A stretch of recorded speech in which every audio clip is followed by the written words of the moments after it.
ನಮಸ್ಕಾರ ಸ್ನೇಹಿತರೆ, ನಮ್ಮ ಚಾನಲ್ಗೆ ನಿಮ್ಮೆಲ್ಲರಿಗೂ ಸ್ವಾಗತ. ಶ್ರಾವಣ ಮಾಸ ಎಂದರೆ ನಮ್ಮ ಹಿಂದೂ ಸಂಪ್ರದಾಯದಲ್ಲಿ ವಿಶೇಷವಾದ ಮಾಸ.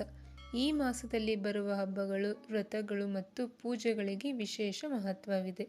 ಅದರಲ್ಲೂ ವರಮಹಾಲಕ್ಷ್ಮಿ ವ್ರತ ಎಂದರೆ ಸುಮಂಗಲಿಯರು ಬಹಳ ಭಕ್ತಿಯಿಂದ ಆಚರಿಸುವ ಪ್ರಮುಖ ವ್ರತಗಳಲ್ಲಿ ಒಂದು. ವರಮಹಾಲಕ್ಷ್ಮಿ ದೇವಿಯನ್ನು ಭಕ್ತಿಯಿಂದ ಪೂಜಿಸುವುದರಿಂದ ಮನೆಗೆ ಸುಖ, ಶಾಂತಿ, ಐಶ್ವರ್ಯ, ಸಂತೋಷ ಮತ್ತು ಸಮೃದ್ಧಿ ದೊರೆಯುತ್ತದೆ ಎಂಬ ನಂಬಿಕೆ ಇದೆ.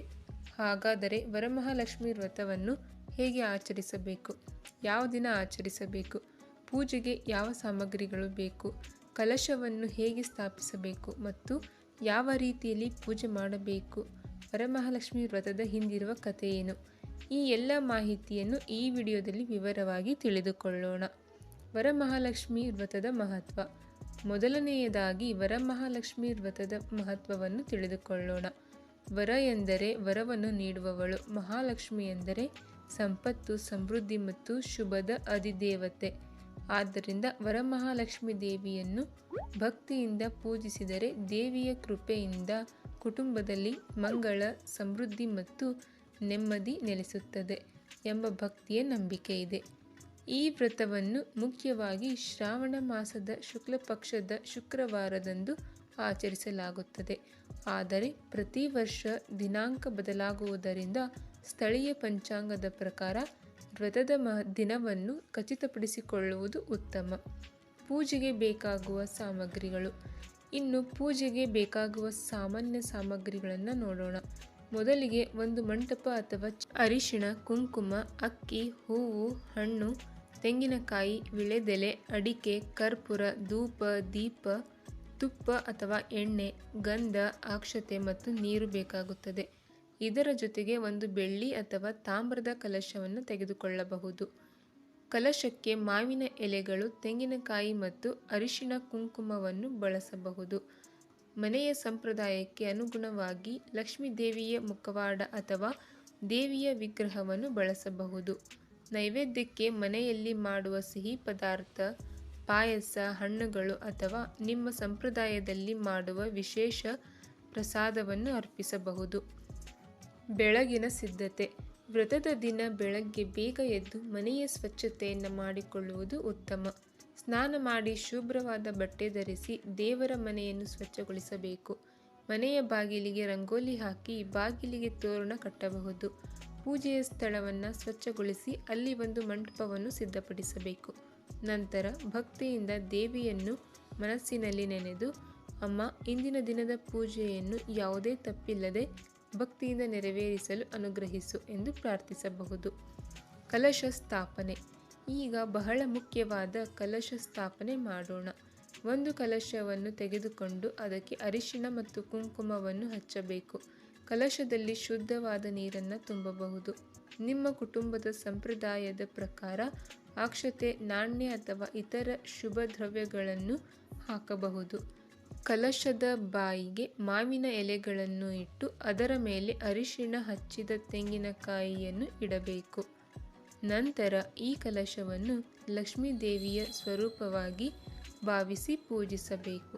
ಕಲಶದ ಮುಂದೆ ಅಕ್ಕಿಯನ್ನು ಹರಡಿ ಅದರ ಮೇಲೆ ದೇವಿಯ ವಿಗ್ರಹ ಅಥವಾ ಮುಖವಾಡವನ್ನು ಸ್ಥಾಪಿಸಬಹುದು. ಇಲ್ಲಿ ಒಂದು ವಿಷಯ ನೆನಪಿಡಿ, ಪ್ರತಿಯೊಂದು ಕುಟುಂಬದಲ್ಲಿಯೂ ಪೂಜೆಯ ವಿಧಾನದಲ್ಲಿ ಸ್ವಲ್ಪ ವ್ಯತ್ಯಾಸವಿರಬಹುದು. ಆದ್ದರಿಂದ ನಿಮ್ಮ ಮನೆಯ ಹಿರಿಯರು ಅಥವಾ ಕುಟುಂಬದ ಸಂಪ್ರದಾಯವನ್ನು ಗೌರವಿಸಿ ಅದರಂತೆ ಪೂಜೆ ಮಾಡುವುದು ಉತ್ತಮ. ದೇವಿಯ ಅಲಂಕಾರ. ವರಮಹಾಲಕ್ಷ್ಮಿ ದೇವಿಯ ಅಲಂಕಾರವನ್ನು ಬಹಳ ಭಕ್ತಿಯಿಂದ ಮಾಡಲಾಗುತ್ತದೆ. ದೇವಿಗೆ ಹೂವಿನ ಹಾರ, ಕುಂಕುಮ, ಅರಿಶಿಣ, ಆಭರಣ ಮತ್ತು ನಿಮ್ಮ ಸಂಪ್ರದಾಯದ ಪ್ರಕಾರ ವಸ್ತ್ರಗಳನ್ನು ಅಲಂಕರಿಸಬಹುದು. ದೇವಿಯ ಮುಂದೆ ದೀಪವನ್ನು ಬೆಳಗಿಸಬೇಕು. ದೀಪ ಬೆಳಗಿಸುವಾಗ ಮನಸ್ಸಿನಲ್ಲಿ ಒಳ್ಳೆಯ ಸಂಕಲ್ಪ ಮಾಡಿಕೊಳ್ಳಿ. ನಮ್ಮ ಕುಟುಂಬದಲ್ಲಿ ಸದಾ ಆರೋಗ್ಯ, ಸಂತೋಷ, ಶಾಂತಿ ಮತ್ತು ಸಮೃದ್ಧಿ ಇರಲಿ, ಎಲ್ಲರಿಗೂ ಒಳ್ಳೆಯದಾಗಲಿ ಎಂದು ಪ್ರಾರ್ಥಿಸಬಹುದು. ಪೂಜೆಯ ಆರಂಭ. ಈಗ ಪೂಜೆಯನ್ನು ಆರಂಭಿಸೋಣ. ಮೊದಲಿಗೆ ಗಣಪತಿ ಪೂಜೆಯನ್ನು ಮಾಡುವುದು ಸಂಪ್ರದಾಯ. ವಕ್ರತುಂಡ ಮಹಾಕಾಯ, ಸೂರ್ಯಕೋಟಿ ಸಮಪ್ರಭ, ನಿರ್ವಿಘ್ನಂ ಕುರು ಮೇ ದೇವ, ಶುಭ ಕಾರ್ಯೇಷು ಸರ್ವದಾ ಎಂದು ಗಣಪತಿಯನ್ನು ಸ್ಮರಿಸಿ ಪೂಜೆಯನ್ನು ಆರಂಭಿಸಬಹುದು. ನಂತರ ನಿಮ್ಮ ಇಷ್ಟ ದೇವರನ್ನು ಸ್ಮರಿಸಿ ವರಮಹಾಲಕ್ಷ್ಮಿ ದೇವಿಯನ್ನು ಭಕ್ತಿಯಿಂದ ಆರಾಧಿಸಬೇಕು. ಅರಿಶಿಣ, ಕುಂಕುಮ, ಅಕ್ಷತೆ, ಹೂವು ಮತ್ತು ಗಂಧವನ್ನು ಅರ್ಪಿಸಬೇಕು. ಲಕ್ಷ್ಮಿ ಅಷ್ಟೋತ್ತರ ಅಥವಾ ಸ್ತೋತ್ರ ಪಠಣ. ನಂತರ ಸಾಧ್ಯವಾದರೆ ಲಕ್ಷ್ಮಿ ಅಷ್ಟೋತ್ತರ, ಶತನಾಮಾವಳಿ, ಲಕ್ಷ್ಮೀ ಸ್ತೋತ್ರ ಅಥವಾ ನಿಮಗೆ ತಿಳಿದಿರುವ ಲಕ್ಷ್ಮೀ ದೇವಿಯ ಭಜನೆಗಳನ್ನು ಪಠಿಸಬಹುದು. ಪೂಜೆಯಲ್ಲಿ ಮಂತ್ರಗಳನ್ನು ಸರಿಯಾಗಿ ಹೇಳಲು ಸಾಧ್ಯವಾಗದಿದ್ದರೂ ಚಿಂತಿಸಬೇಕಾಗಿಲ್ಲ. ಭಕ್ತಿಯಿಂದ ದೇವಿಯನ್ನು ನೆನೆದು ಓಂ ಶ್ರೀ ಮಹಾಲಕ್ಷ್ಮೀ ನಮಃ ಎಂದು ಜಪಿಸುತ್ತಾ ಹೂವು ಅಥವಾ ಅಕ್ಷತೆಯನ್ನು ಅರ್ಪಿಸಬಹುದು. ಪೂಜೆಯಲ್ಲಿ ಮುಖ್ಯವಾದದ್ದು ಭಕ್ತಿ ಮತ್ತು ಶ್ರದ್ಧೆ. ನೈವೇದ್ಯ. ಪೂಜೆ ಮುಗಿದ ನಂತರ ದೇವಿಗೆ ನೈವೇದ್ಯವನ್ನು ಅರ್ಪಿಸಬೇಕು. ನಿಮ್ಮ ಮನೆಯಲ್ಲಿ ಸಂಪ್ರದಾಯವಾಗಿ ಮಾಡುವ ಸಿಹಿ ಪದಾರ್ಥ, ಪಾಯಸ, ಹಣ್ಣು ಅಥವಾ ಇತರ ಸಾತ್ವಿಕ ಆಹಾರವನ್ನು ನೈವೇದ್ಯವಾಗಿ ಅರ್ಪಿಸಬಹುದು. ನೈವೇದ್ಯವನ್ನು ಅರ್ಪಿಸುವ ಮೊದಲು ಸ್ವಲ್ಪ ನೀರನ್ನು ಇಟ್ಟು ದೇವಿಗೆ ಸಮರ್ಪಿಸಬೇಕು. ನಂತರ ಕರ್ಪೂರ ಆರತಿಯನ್ನು ಮಾಡಬೇಕು. ಕುಟುಂಬದ ಎಲ್ಲರೂ ಸೇರಿ ದೇವಿಗೆ ಆರತಿ ಬೆಳಗಿಸಿ ನಮಸ್ಕರಿಸಬೇಕು. ವ್ರತದ ಸಂದರ್ಭದಲ್ಲಿ ಮಾಡುವ ಪ್ರಮುಖ ಆಚರಣೆಗಳು. ವರಮಹಾಲಕ್ಷ್ಮಿ ವ್ರತದ ಸಂದರ್ಭದಲ್ಲಿ ಅನೇಕ ಕಡೆಗಳಲ್ಲಿ ಸುಮಂಗಲಿಯರು ವಿಶೇಷವಾಗಿ ವ್ರತವನ್ನು ಆಚರಿಸುತ್ತಾರೆ. ಕೆಲವು ಸಂಪ್ರದಾಯಗಳಲ್ಲಿ ಮಹಿಳೆಯರು ಕೈಗೆ ಅರಿಶಿಣದ ದಾರ ಅಥವಾ ವ್ರತದ ದಾರವನ್ನು ಕಟ್ಟಿಕೊಳ್ಳುತ್ತಾರೆ. ಕೆಲವು ಕಡೆಗಳಲ್ಲಿ ಅರಿಶಿಣದ ದಾರವನ್ನು ಪೂಜೆಯಲ್ಲಿ ಇಟ್ಟು ದೇವಿಗೆ ಸಮರ್ಪಿಸಿ ನಂತರ ಧರಿಸುವ ಪದ್ಧತಿ ಇದೆ. ಇದು ಪ್ರದೇಶ ಮತ್ತು ಕುಟುಂಬದ ಸಂಪ್ರದಾಯಕ್ಕೆ ಅನುಗುಣವಾಗಿ ಬದಲಾಗಬಹುದು. ಆದ್ದರಿಂದ ನಿಮ್ಮ ಕುಟುಂಬದಲ್ಲಿ ಹಿಂದಿನಿಂದಲೂ ನಡೆದುಕೊಂಡು ಬಂದಿರುವ ಪದ್ಧತಿಯನ್ನು ಅನುಸರಿಸುವುದು ಉತ್ತಮ. ಪೂಜೆಯ ನಂತರ. ಪೂಜೆ ಮುಗಿದ ನಂತರ ದೇವಿಗೆ ನಮಸ್ಕರಿಸಿ ಕುಟುಂಬದ ಎಲ್ಲರಿಗೂ ಆರತಿ ಮಾಡಬೇಕು.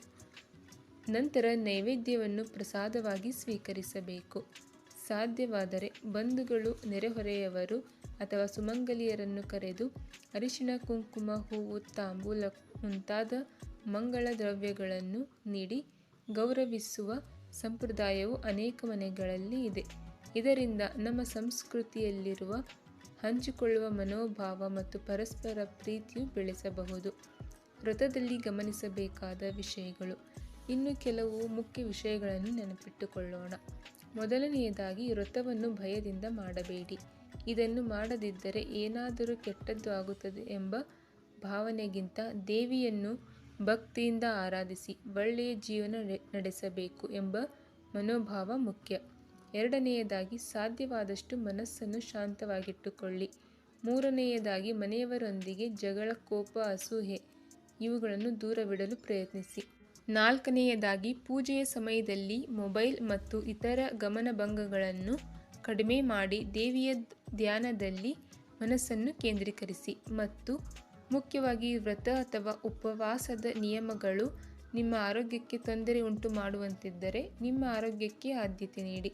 ವ್ರತದ ವಿಧಾನಗಳು ಕುಟುಂಬ ಮತ್ತು ಪ್ರದೇಶದ ಸಂಪ್ರದಾಯದಂತೆ ಬದಲಾಗಬಹುದು. ವರಮಹಾಲಕ್ಷ್ಮಿ ದೇವಿಗೆ ಏನು ಪ್ರಾರ್ಥಿಸಬೇಕು? ವರಮಹಾಲಕ್ಷ್ಮಿ ದೇವಿಯ ಮುಂದೆ ನಾವು ಕೇವಲ ಹಣ ಅಥವಾ ಆಸ್ತಿ ಕೇಳುವುದಕ್ಕಿಂತ ನಮ್ಮ ಕುಟುಂಬಕ್ಕೆ ಒಳ್ಳೆಯ ಬುದ್ಧಿ, ಆರೋಗ್ಯ, ನೆಮ್ಮದಿ ಮತ್ತು ಪರಸ್ಪರ ಪ್ರೀತಿ ನೀಡುವಂತೆ ಪ್ರಾರ್ಥಿಸೋಣ. ಅಮ್ಮ, ನಮ್ಮ ಮನೆಯಲ್ಲಿ ಸದಾ ಸಂತೋಷವಿರಲಿ. ಕುಟುಂಬದ ಎಲ್ಲರೂ ಆರೋಗ್ಯವಾಗಿರಲಿ. ನಮ್ಮ ಮನಸ್ಸಿನಲ್ಲಿ ಒಳ್ಳೆಯ ಆಲೋಚನೆಗಳು ಮೂಡಲಿ. ನಮ್ಮ ಜೀವನದಲ್ಲಿ ಬರುವ ಕಷ್ಟಗಳನ್ನು ಧೈರ್ಯದಿಂದ ಎದುರಿಸುವ ಶಕ್ತಿ ನೀಡು. ನಮ್ಮ ಮನೆಯಲ್ಲಿ ಅನ್ನ, ಆರೋಗ್ಯ, ಶಾಂತಿ ಮತ್ತು ನೆಮ್ಮದಿ ಸದಾ ಇರಲಿ. ಎಲ್ಲರಿಗೂ ಒಳ್ಳೆಯದಾಗಲಿ ಎಂದು ಪ್ರಾರ್ಥಿಸಬಹುದು. ಕೊನೆಯ ಮಾತು. ಹಾಗಾದರೆ ಸ್ನೇಹಿತರೆ, ವರಮಹಾಲಕ್ಷ್ಮಿ ವ್ರತ ಎನ್ನುವುದು ಕೇವಲ ಒಂದು ಪೂಜೆಯಲ್ಲ. ಇದು ನಮ್ಮ ಕುಟುಂಬದ ಸದಸ್ಯರು ಒಟ್ಟಾಗಿ ಸೇರಿ ದೇವರನ್ನು ಸ್ಮರಿಸುವ, ನಮ್ಮ ಸಂಪ್ರದಾಯವನ್ನು ಮುಂದಿನ ಪೀಳಿಗೆಗೆ ಪರಿಚಯಿಸುವ ಮತ್ತು ಜೀವನದಲ್ಲಿ ಒಳ್ಳೆಯ ಮೌಲ್ಯಗಳನ್ನು ಬೆಳೆಸಿಕೊಳ್ಳುವ ಒಂದು ಸುಂದರ ಅವಕಾಶ. ದೇವರ ಮೇಲಿನ ಭಕ್ತಿ ಜೊತೆಗೆ ನಮ್ಮ ಪ್ರಯತ್ನವೂ ಇರಬೇಕು. ಲಕ್ಷ್ಮೀದೇವಿಯ ಅನುಗ್ರಹ ಎಂದರೆ ಕೇವಲ ಹಣವಲ್ಲ. ಮನೆಯಲ್ಲಿ ನೆಮ್ಮದಿ ಇರುವುದು, ಕುಟುಂಬದಲ್ಲಿ ಪ್ರೀತಿ ಇರುವುದು, ಆರೋಗ್ಯವಾಗಿರುವುದು, ಅಗತ್ಯವಿರುವಾಗ ಸಹಾಯ ಮಾಡುವ ಮನಸ್ಸು ಇರುವುದು, ಇವೆಲ್ಲವೂ ನಿಜವಾದ ಸಂಪತ್ತೇ.